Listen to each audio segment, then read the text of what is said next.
ഒരുപാട് ബുദ്ധിമുട്ടുകൾ എല്ലാ തരത്തിലും ഉണ്ടായിട്ടുണ്ട്. ഇതുവരെ എത്തി നിൽക്കുമ്പോൾ ശരിക്കും പറഞ്ഞാൽ വെറുതെ ഈസി ആയിട്ട് വന്നതല്ല.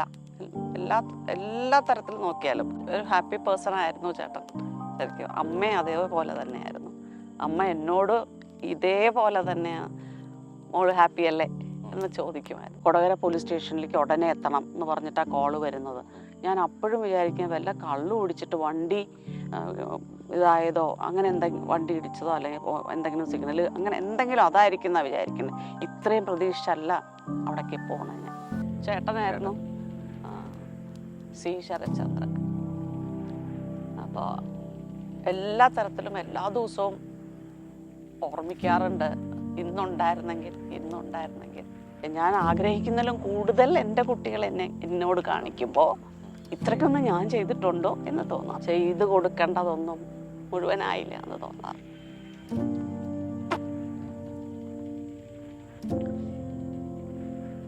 ഞാൻ പറഞ്ഞില്ല, എബ്രപ്റ്റായിട്ടാണ് മരിച്ചത്. അത് കാരണം ലാസ്റ്റ് നമ്മൾ ഇറങ്ങുന്ന സമയത്ത് പാട്ട് ആണല്ലോ, പാട്ടുകളൊഴിയല്ലേ നമ്മൾ ഇറങ്ങി വരുന്നത്. അപ്പം ഞാൻ തുള്ളി തന്നെ ഇതിനകത്തേക്ക് കയറിപ്പോയ. എനിക്കറിയില്ലായിരുന്നു നമ്മുടെ പിള്ളേരൊന്നും കളിക്കുന്നില്ല എന്ന്. 50-ലേറെ സിനിമകൾ, 100-ലേറെ വർക്കുകൾ എല്ലാം കൂടി ചെയ്തിട്ടുണ്ട്. ആരും ഇത്രയൊക്കെ ചെയ്തിട്ടും തിരിച്ചറിയുന്നില്ല എന്നുള്ള ഒരു വിഷമം അത് ഇതിൽ തീരുകയും ചെയ്തു. ശരിക്കും പറഞ്ഞ ആവേശത്തിൽ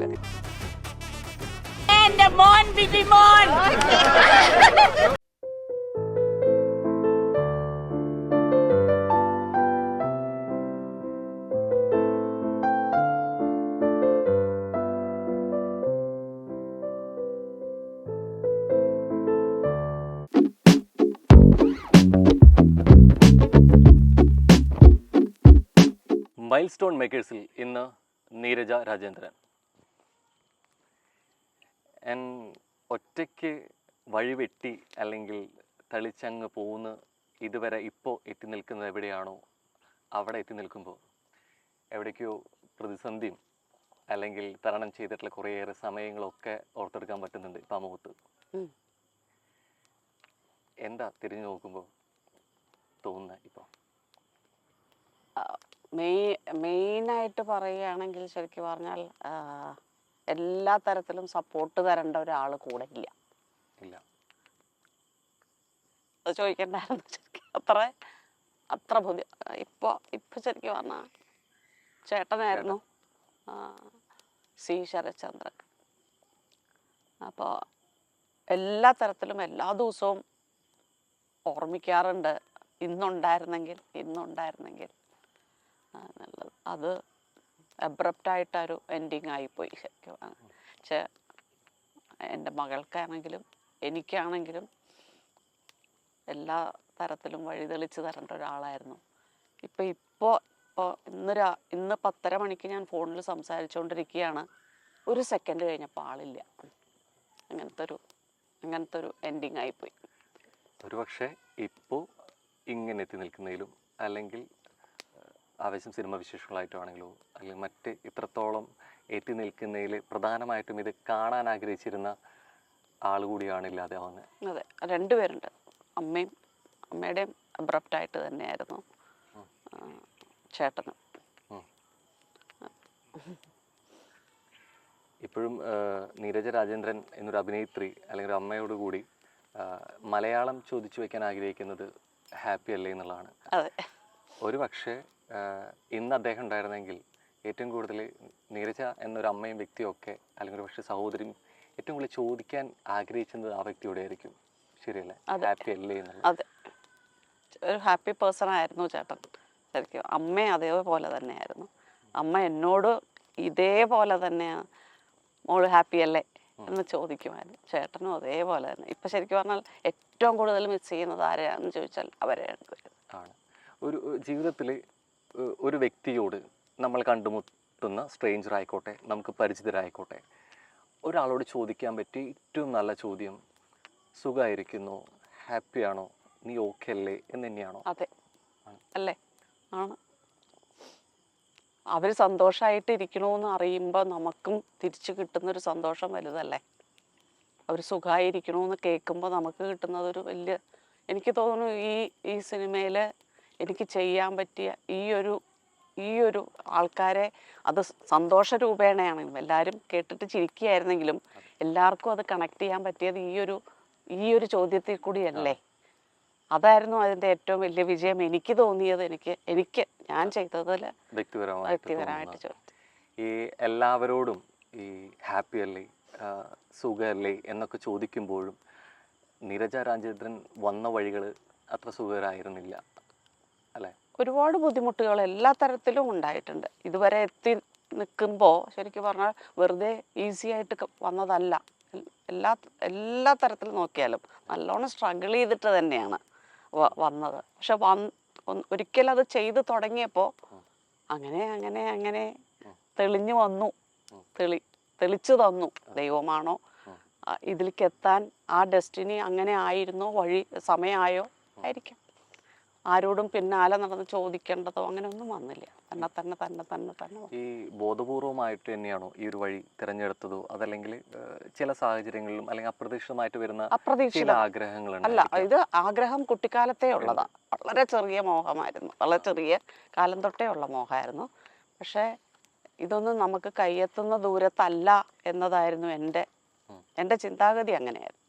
പക്ഷെ ഞങ്ങൾക്ക് ആഗ്രഹമുണ്ടെങ്കിലും ഇതിലേക്ക് എത്താനൊരു വഴി ചിലപ്പോൾ ചേട്ടനായിരുന്നേനെ. ചേട്ടനൊരു ഡോക്യുമെൻ്ററി ഫിലിം മേക്കറായിരുന്നു. ചേട്ടൻ വളരെ ഈ പറഞ്ഞ പോലെ തന്നെ ഒരുപാട് ബുദ്ധിമുട്ടി സ്ട്രഗിൾ ചെയ്ത് നിന്നിരുന്ന ഇഷ്ടപ്പെട്ട് ചെയ്ത് അവിടേക്ക് എത്തിയതായിരുന്നു. പക്ഷേ അത് നീണ്ടുപോകാൻ പറ്റിയില്ല. പലപ്പോഴും വന്ന വഴി അത്രത്തോളം പ്രതിസന്ധികൾ ഉള്ളതാണെന്ന് പറയുമ്പോഴും ഇത് വേണ്ട അല്ലെങ്കിൽ പിന്നോട്ട് നടക്കാം പിൻവലിക്കുന്ന കുറേയേറെ സന്ദർഭങ്ങൾ ഉണ്ടായിട്ടുണ്ടാവും. ഇല്ല, എനിക്കിപ്പോഴും പറ്റുന്നിടത്തോളം കാലം ഇങ്ങനെ തന്നെ മുന്നോട്ട് പോകണം. ഏറ്റവും ഒരു പ്രത്യേകത എന്താ വെച്ചാൽ പ്രാരാബ്ധങ്ങളിൽ നിന്നെല്ലാം മാറി ഒരു കറക്റ്റ് സമയത്താണ് വന്നെത്തിയത്, കയ്യിലേക്ക് കിട്ടിയത്. അങ്ങനൊരു സമയത്താണ്. കുട്ടികളെക്കുറിച്ച് ആലോചിച്ച് ബുദ്ധിമുട്ടണ്ട, വീട്ടിലെ മറ്റു കാര്യങ്ങൾ ആലോചിച്ച് ബുദ്ധിമുട്ടണ്ട, അങ്ങനൊരു സമയത്താണ് ശരിക്കും പറഞ്ഞാൽ ഇത് ചെയ്യാൻ തുടങ്ങിയത്. അതിൻ്റെതായ സമാധാനം. തുടക്കം വൈകിപ്പോയെന്ന് തോന്നുന്നു. ഇല്ല, തുടക്കം വൈകലല്ല, ചിലപ്പം ഇതായിരുന്നിട്ടുണ്ടാവാം, ആ സമയം ഇതായിരുന്നിട്ടുണ്ടായിരിക്കാം. ഒരുപാട് കാലം റിയാദിലായിരുന്നു. ഒന്നും പറ്റാത്തൊരു നാട്ടില് ഡാൻസ് ടീച്ചറായിരുന്നു ഞാൻ ചെയ്യാൻ പറ്റുന്നത് നമ്മൾ ചെയ്തിട്ടുണ്ട്. പക്ഷെ എന്നാൽ പോലും അവിടെ അതെ ഒരുപാട് പ്രതിസന്ധികൾ ഉണ്ടായിരുന്നു. അവിടെ ഉണ്ടായിരുന്ന അത്രയും കാലവും. അത് കഴിഞ്ഞിട്ട് ഇവിടെ എത്താൻ വൈകി, കറക്റ്റ് സമയം ഇതല്ലേ ആയിരുന്നിരിക്കാം. അതുകൊണ്ടായിരിക്കാം ചിലപ്പോൾ അത്രയും കാലം അവിടെ അങ്ങനെയാണ് എനിക്ക് തോന്നിയിട്ടുള്ളത്. പലപ്പോഴും ഇപ്പോൾ ബാക്കിൽ നോക്കുമ്പോൾ നമ്മൾ കുറേ പ്രതിസന്ധികൾ അല്ലെങ്കിൽ ബുദ്ധിമുട്ടുകൾ എന്നൊക്കെ പറയുന്നു. ഇതിൻ്റെ ഒപ്പം ഓർത്തെടുക്കാൻ അത്രത്തോളം താല്പര്യമില്ലാത്ത ഒരു മൊമെന്റ് ഏതായിരിക്കും? സിനിമയുടെ ഉള്ളിൽ ഇല്ല. സിനിമയുടെ അഭിനയിച്ച് തുടങ്ങിയതിന് ശേഷം എനിക്ക് അങ്ങനെ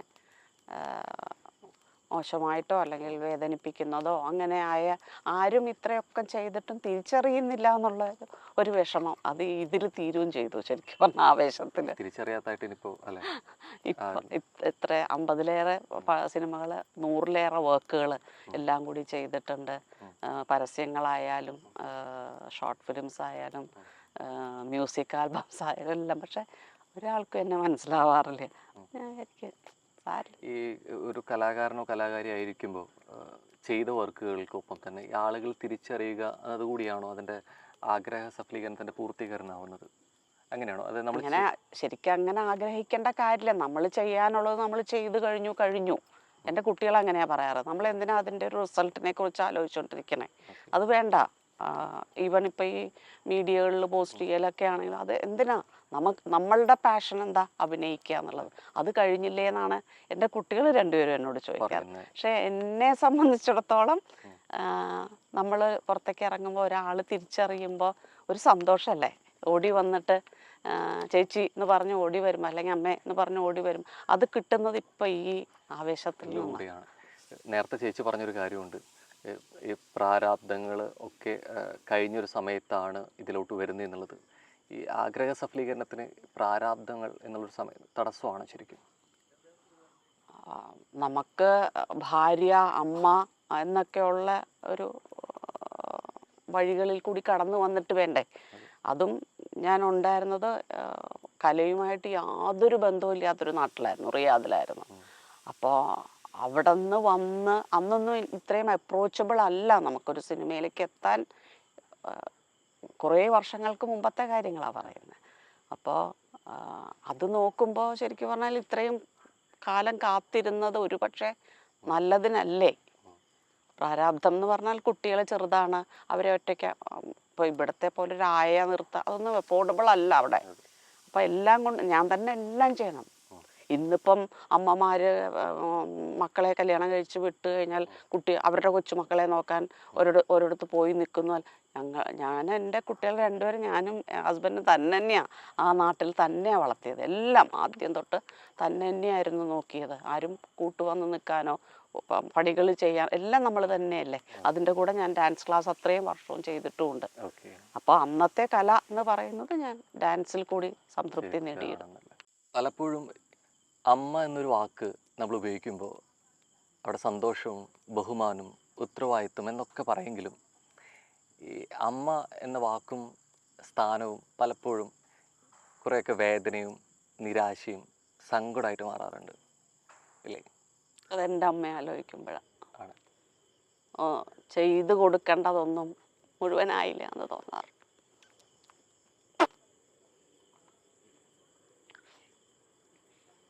ഞാൻ പറഞ്ഞില്ലേ എബ്രപ്റ്റായിട്ടാണ് മരിച്ചത്. അത് കാരണം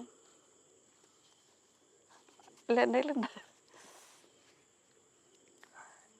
എത്രത്തോളം ഈ വേദനയുടെ ഒപ്പം തന്നെ മകൾ എന്ന നിലയിൽ ഒരു അമ്മയായിരിക്കുമ്പോൾ തന്നെ ഒരു മകളായിരിക്കുമ്പോൾ തന്നെ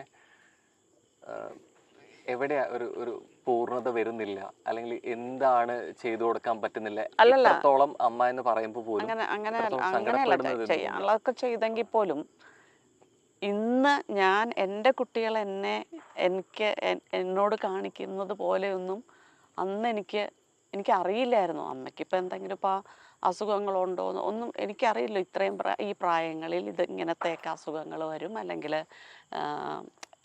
എന്തെങ്കിലും ആയിക്കോട്ടെ, ഇപ്പോൾ ഷുഗർ ആയാലും ബി അങ്ങനത്തെ സാധനങ്ങളാണെങ്കിൽ പോലും എനിക്ക് അത്രയ്ക്കുള്ളതൊന്നും അറിയണ്ടായിരുന്നില്ല. ഒരു ലേറ്റസ്റ്റ് സ്റ്റേജിൽ എനിക്ക് അങ്ങനെ അമ്മയെ ടേക്ക് കെയർ ചെയ്യാൻ പറ്റിയിട്ടുള്ളൂ. ഒരു ഫിനാൻഷ്യലി ആണെങ്കിലും അതെ സപ്പോർട്ട് ചെയ്യാൻ എനിക്ക് അത്രയ്ക്ക് അങ്ങനെ എന്താ പറയുക പറ്റിയിട്ടില്ല. ഒരു അമ്മയ്ക്ക് എന്ത് ചെയ്ത് കൊടുക്കണമെന്ന് തിരിച്ചറിയുന്നത് ഒരു അമ്മയായിട്ടിരിക്കുമ്പോൾ അത് കിട്ടാതെ ആയപ്പോഴാണോ? അതുകൊണ്ടല്ല ഞാൻ പറഞ്ഞത്. ഞാൻ ആഗ്രഹിക്കുന്നതിലും കൂടുതൽ എൻ്റെ കുട്ടികൾ എന്നോട് കാണിക്കുമ്പോൾ ഇത്രയ്ക്കൊന്നും ഞാൻ ചെയ്തിട്ടുണ്ടോ എന്ന് തോന്നും. അത്രയേ ഉള്ളൂ. എനിക്ക് ചെയ്യാൻ പറ്റുന്ന രീതിയിലുള്ള എല്ലാം ഞാൻ എൻ്റെ അമ്മയ്ക്കും അച്ഛനും ഞാൻ ചെയ്തിട്ടുണ്ട്. പക്ഷേ ഇവർ എന്നോട് കാണിക്കുന്നത് കുറേയും കൂടി അധികമാണോ തോന്നുന്നു. അത്രയ്ക്ക് എത്തിയിട്ടില്ല എന്നേ ഉള്ളൂ. ഇപ്പം ഇപ്പോഴൊക്കെ എന്നൊക്കെ പറഞ്ഞു കഴിഞ്ഞാൽ മൊബൈലിൽ നമുക്ക് വീഡിയോ കോൾ ചെയ്യാം. എൻ്റെ ആ സമയത്ത് അമ്മ അങ്ങനെ ഒരു സാധനം വന്നിട്ടില്ല. അങ്ങനൊരു സാധനം ഉണ്ടായിരുന്നെങ്കിൽ അമ്മയ്ക്ക് എപ്പോഴും എന്നെ കാണാമായിരുന്നു അല്ലേ. അതും അങ്ങനത്തെ ഒന്നുമുള്ള സൗകര്യങ്ങൾ ഈവൻ ചേട്ടൻ ഉള്ളപ്പോഴും ഇതൊന്നും വന്നിട്ടില്ല. അപ്പോൾ അങ്ങനത്തെയൊക്കെ ഉള്ള കാര്യങ്ങളാണ് ഞാൻ പറഞ്ഞത്. അമ്മ എന്ന് പറയുമ്പോൾ സംസാരിച്ചുകൊണ്ടിരിക്കുമ്പോൾ ആ ഒരു സങ്കടത്തിൽ അമ്മ മിസ് ചെയ്യുന്നതിനൊപ്പം തന്നെ ചെയ്തു കൊടുക്കാൻ പറ്റാത്തതിൻ്റെ ഒരു പശ്ചാത്താപവും കുറ്റബോധമൊക്കെയാണ്. കുറ്റബോധമില്ല, ഞാൻ പറഞ്ഞേ അതൊക്കെ കമ്പാരിസൺ വരുന്നതുകൊണ്ടാണ്. എൻ്റെ കുട്ടികൾ എന്നോട് കാണിക്കുന്ന കൂടുതലായിരിക്കും. അത് വരുമ്പോൾ എനിക്ക് തോന്നാറുണ്ട് അത്രയ്ക്കൊന്നും എനിക്ക് ചെയ്യാൻ അന്ന് പറ്റിയിട്ടില്ല തോന്നാറുണ്ട്. അതുകൊണ്ട് തോന്നിക്കുന്നതാണ്. അല്ലാതെ ഇപ്പം എനിക്കന്ന് പിന്നെ ഫോണിലാണെങ്കിലും അതെ എല്ലാ ദിവസവും എനിക്ക് കിട്ടുന്ന അവസരങ്ങളിലെല്ലാം അമ്മയെ ഞാൻ വിളിക്കുമായിരുന്നു. അമ്മയ്ക്കൊരു അമ്മയുടെ കോള് വരേണ്ട സമയത്ത് ഞാൻ വേറെ ആരുടെയും കോൾ അറ്റൻഡ് ചെയ്യില്ലായിരുന്നു. അത്രയൊക്കെ തന്നെ എനിക്കന്ന് പറ്റുമായിരുന്നുള്ളൂ. ഈ അമ്മ സ്നേഹം എന്ന് പറയുമ്പോഴും പലപ്പോഴും നമ്മൾ ബോധപൂർവമോ അല്ലാതെയോ മറന്നു പോകുന്നൊരു പേരാണ് അച്ഛൻ അല്ലേ. ഈ അച്ഛൻ സ്നേഹമാണെങ്കിലും അച്ഛൻ പലപ്പോഴും ഓർത്തെടുക്കുന്നത് ഈ സ്വാതന്ത്ര്യം നഷ്ടപ്പെടുത്തുന്നു എന്നർത്ഥത്തിലുള്ളൊരു വ്യക്തി എന്ന നിലയിലാണ് പലപ്പോഴും എല്ലാവരുടെയും ജീവിതത്തിൽ. അവിടെ അച്ഛൻ്റെ സ്നേഹം ചിലപ്പോൾ പ്രകടമായില്ലായിരിക്കാം. നിരഞ്ജൻ രാജേന്ദ്രനെ സംബന്ധിച്ചിടത്തോളം അച്ഛൻ എന്നൊരു വാക്ക് വേദനയും എവിടേക്കോ സ്വാതന്ത്ര്യം നിഷേധിക്കുന്ന വ്യക്തി കൂടിയാണ്. ഒരുപാട് നിർബന്ധങ്ങളും ഒക്കെ നമ്മുടെ മേലടിച്ചേൽപ്പിച്ചിരുന്നു. അപ്പം അതുകൊണ്ട് തന്നെ ഈ പറഞ്ഞ സ്വാതന്ത്ര്യം ഒട്ടും തന്നിട്ടുമില്ല. അതുകൊണ്ട് അമ്മയോട് കാണിക്കുന്ന അത്രയും ഒരു അടുപ്പമോ അല്ലെങ്കിൽ ഇപ്പോഴും അങ്ങനെ ഒരു മിസ് ചെയ്യുന്നൊരവസ്ഥയിലുള്ള ഇത് അച്ഛനോട് ഇപ്പോഴും തോന്നുന്നു. ഈ സമയം കടന്നു പോകണേ എന്നുള്ളത് അത്രത്തോളം പ്രാർത്ഥിച്ച ഒരു സമയം, അല്ലെങ്കിൽ ഈ സമയം ഉണ്ടാവാതിരുന്നെങ്കിൽ എന്ന് അത്രത്തോളം ഡിപ്രസ്ഡ് ആയിട്ടുള്ള ഒരു സമയം ഏതായിരുന്നു? അങ്ങനെ പ്രത്യേകിച്ച് ഇവരുടെ രണ്ടുപേരുടെ മരണം തന്നെയാണ് എനിക്ക് ഏറ്റവും ആഘാതമുണ്ടാക്കിയിരിക്കുന്നത്. ചേട്ടൻ്റെ പ്രത്യേകിച്ചും. അമ്മയ്ക്ക് അറ്റ്ലീസ്റ്റ് അമ്മ അത്രയും വർഷം ജീവിച്ചല്ലോ എന്നുള്ള സമാധാനം ഉണ്ടായിരുന്നു. പക്ഷെ ചേട്ടൻ്റെ 53 വയസ്സേ ഉണ്ടായിരുന്നുള്ളൂ. അത് എക്കാലവും ആഘാതം തന്നെയാണ് ഇപ്പോഴും. അത് ഞാൻ ഈവൻ പോലീസ് സ്റ്റേഷന്, കൊടകര പോലീസ് സ്റ്റേഷനിൽ നിന്നാണ് വിളിച്ചത്.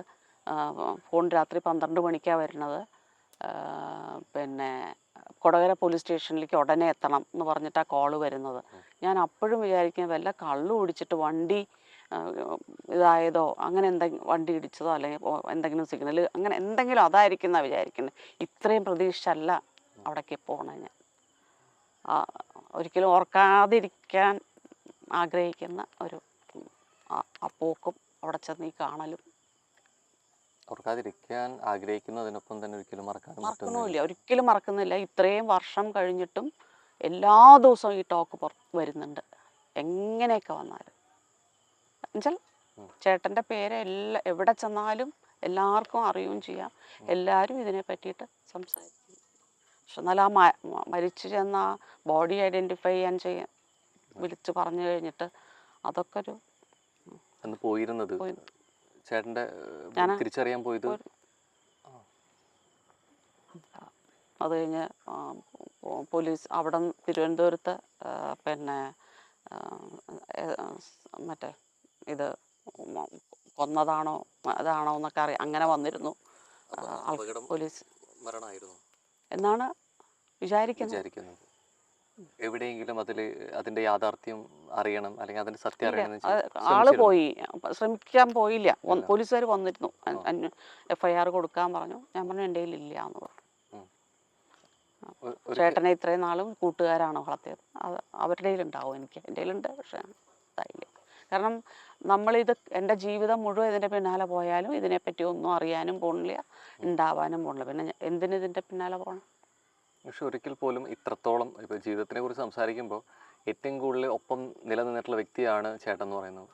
പക്ഷെ ആ ചേട്ടൻ്റെ അപ്രതീക്ഷിതമായിട്ടുള്ള വിയോഗം ഒരിക്കൽ പോലും അതിൻ്റെ സത്യം അറിയണമെന്നോ അല്ലെങ്കിൽ പിന്നീട് അതിൻ്റെ പേരിൽ അത്രയും കാലം ജീവിക്കാനേ യോഗം ഉണ്ടായിരുന്നുള്ളൂ. വിശ്വാസമുള്ള ആളാണോ? കുറേയൊക്കെ ഞാൻ വിശ്വസിക്കുന്നുണ്ട്. അത് അത്രയും, കാരണം അതിന് കുറച്ച് ദിവസം മുമ്പ് തൊട്ടേ കോളുകൾ വരാറുണ്ട് ചേട്ടന് ഭയങ്കരമായിട്ട്. അപ്പം ഞാനും ചേട്ടനും അമ്മയും കൂടി ഒരിക്കൽ നടന്നു പോകുമ്പോൾ, മോനെ എന്തിനാ ഇത്രയും തിരക്ക് പിടിച്ച് ജീവിതം ഇങ്ങനെ ഭയങ്കര ഭയങ്കര ഫാസ്റ്റാണ് എല്ലാ കാര്യങ്ങളും, എന്തെങ്കിലും പറ്റി ആരാ ഉണ്ടാവുക മോനെ എന്ന് ചോദിക്കുമ്പം ചേട്ടൻ പറഞ്ഞു, ആരും ഇല്ലെങ്കിലും എൻ്റെ കൂട്ടുകാരുണ്ടാവും. അതുപോലെ തന്നെയായിരുന്നു. ആ സെൻറ്റ് ജെയിംസ് ഹോസ്പിറ്റലിൽ നിങ്ങൾ വന്ന് അന്നത്തെ ദിവസം കാണണം, സൂചിയിടാൻ സ്ഥലമില്ലാത്ത അത്രയും ആളുണ്ടായിരുന്നു. എന്നിട്ട് പോലീസുകാരൊക്കെ ചോദിച്ചു ഇതാരാന്ന്. അത്രയും ആളായിരുന്നു. ഞാൻ ഹസ്ബൻഡിൻ്റെ വീട് നന്ദിക്കരയാണ്, തൃശ്ശൂർ. അപ്പോൾ അവിടെ നിന്ന് അവർ ചോദിച്ചിരുന്നു ആരെങ്കിലും സഹായത്തിന് എൻ്റെ കൂടെ വരണോ. അപ്പോൾ ഞാൻ പറഞ്ഞു ആരും വേണ്ട, അവിടെ ചേട്ടൻ്റെ കാര്യങ്ങൾക്ക് ചെയ്യാൻ ചേട്ടൻ്റെ കൂട്ടുകാരുണ്ടാവും. അതുപോലെ തന്നെയായിരുന്നു, എനിക്കൊന്നും ചെയ്യേണ്ടി വന്നില്ല. ഈ സംഭവത്തിന് മുമ്പേ ഇപ്പോൾ കോളുകളാണെങ്കിലും പെരുമാറ്റ രീതിയിലാണെങ്കിലും എവിടേക്കോ കുറച്ച് എന്തോ ഉണ്ടായിരുന്നു, ഒരു പന്തികേട് എവിടേക്കോ തോന്നിയിരുന്നു. പക്ഷേ ഇത്രയൊക്കെ സംഭവിച്ചിട്ടും കണ്ടിട്ട് പോലും എവിടെയോ ഒരു പെങ്ങൾ നിലയിലോ ഇത്രയും സപ്പോർട്ട് ചെയ്യുന്ന ഒരാളിലോ ഒരു പക്ഷേ ഞാൻ സംസാരിച്ചിരുന്നെങ്കിൽ. അല്ല, എനിക്ക് ചേട്ടനോട് സംസാരിച്ചിട്ട് കാര്യം, ഞാൻ 10:30 മണിക്ക് മരിക്കുന്ന ആ സെക്കൻഡിൽ ഞാൻ സംസാരിച്ചുകൊണ്ടിരിക്കേണ്ട ഉണ്ട്, സംസാരിക്കുന്ന തന്നെയാണ്. അത് കഴിഞ്ഞ് ഫോൺ പിന്നെ കിട്ടുന്നില്ല. നമ്മൾ വിചാരിക്കുന്നത് എന്താ വെച്ചാൽ ട്രെയിനിൽ വന്നുകൊണ്ടിരിക്കുകയാണ്. പിന്നെ നമ്മൾ അറിയുന്നത് ഈ 12 മണിയുടെ കോള് വരുമ്പോഴാണ്. അപ്പം ഞാൻ ഇപ്പോഴും ഗുരുവായൂർ ഇഗ്മോർ ട്രെയിനിൻ്റെ ഇത് കേട്ട് കഴിഞ്ഞാൽ എനിക്ക് എന്തോ മാതിരിയാണ് സ്റ്റേഷനിൽ നിൽക്കും. അതിൽ നിന്നാണ് വീണേ, ഇഗ്മോർ ട്രെയിനിൽ നിന്നാണ് വീണേ, നെല്ലായിൽ വെച്ച്. ഈ മറവി മനുഷ്യന് കിട്ടിയ വലിയ അനുഗ്രഹം എന്ന് പറയുമ്പോഴും ഇതൊന്നും മറക്കാതെ മറക്കില്ല. അത് ഞാൻ ഉള്ള കാലം വരെയും ഉണ്ടാവും. കുട്ടികൾക്കും നല്ല എപ്പോഴും ശരമാൻ എന്നാണ് പറയുന്നത്. ശരമാൻ ശരത്ചന്ദ്രൻ എന്നായിരുന്നു.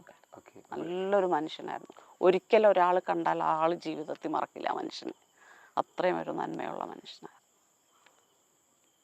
ആരുടെ അടുത്ത് വേണമെങ്കിൽ ചേട്ടൻ്റെ കൂട്ടുകാരോട് ചോദിച്ചോ. അങ്ങനെയാണ്. ഈ നാട്ടിലെല്ലാവരും അമ്മമാരെ, ഈ നാട്ടിലുള്ള എല്ലാവരും പെങ്ങന്മാരെ, അങ്ങനെ എല്ലാവർക്കും സഹായമായിരുന്നു. കുറേ പേരുടെ സ്നേഹം പിടിച്ചു പറ്റിയിട്ട് പോയുള്ള ഞാൻ പറഞ്ഞു ജീവിച്ച കാലത്തോളം നന്നായിട്ട് തന്നെയാണ് നന്നായിട്ടെന്ന് പറഞ്ഞാൽ എല്ലാവരെയും സഹായിച്ചിട്ടും എല്ലാവർക്കും സ്നേഹം കൊടുത്ത് തന്നെയായിരുന്നു ജീവിച്ചത്. അതുകൊണ്ട് ഹാപ്പി അത്രേ ഉണ്ടായിരുന്നുള്ളൂ. ജീവിതത്തിൽ ഏറ്റവും അത്രത്തോളം വാവിട്ട് കരഞ്ഞ അല്ലെങ്കിൽ കരഞ്ഞ സമയം അതായിരുന്നു? അതെ. ആണ് അമ്മയുടെ വിയോഗത്തിനേക്കാൾ. കാരണം ഞാൻ പറഞ്ഞ അമ്മയ്ക്ക് അത്രയും കാലം കൂടി ജീവിക്കാനുള്ള ഒരു ഉണ്ടായിരുന്നല്ലോ. ഇത് ശരിക്കും അബ്രപ്റ്റ്. നമ്മളിപ്പോൾ ഈ 10:30 മണിക്ക് വർത്താനം പറഞ്ഞുകൊണ്ടിരിക്കുന്നു, ഫോൺ കട്ടായി, ഫോൺ തെറിച്ചതാ. ആ ഫോൺ ഇപ്പോഴും ഉണ്ട്. ഫോണിന്റെ ഇപ്പുറത്തെ അങ്ങേയറ്റത്തിരിക്കുമ്പോൾ അറിയുന്നില്ലല്ലോ. ഏറ്റവും സങ്കടപ്പെട്ടിട്ടുള്ളത് ഇത് തന്നെ. പിന്നെ അമ്മ എന്തൊക്കെ പറഞ്ഞാലും അമ്മ തന്നെയല്ലേ.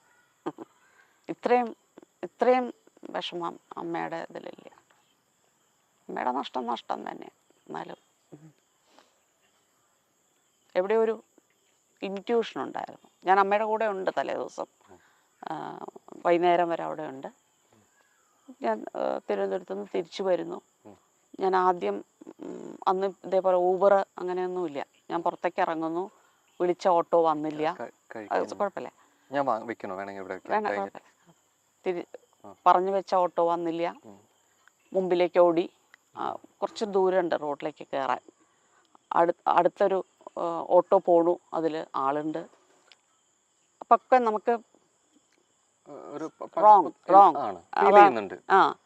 അത് കഴിഞ്ഞു.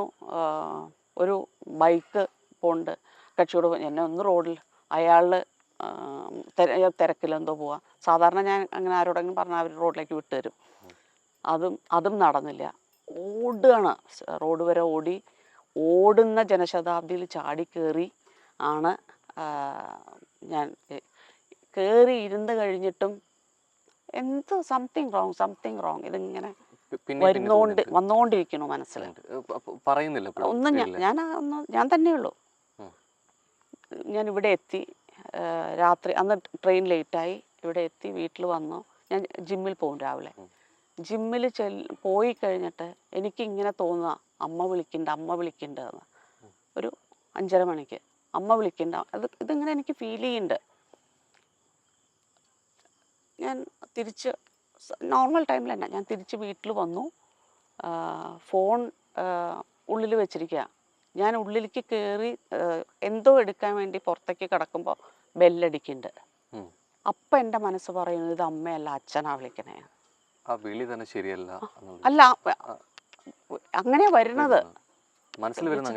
വിളിച്ചത് അച്ഛനായിരുന്നു. അച്ഛനാ വിളിച്ചത്. അവര് പോയി എന്ന് പറഞ്ഞു.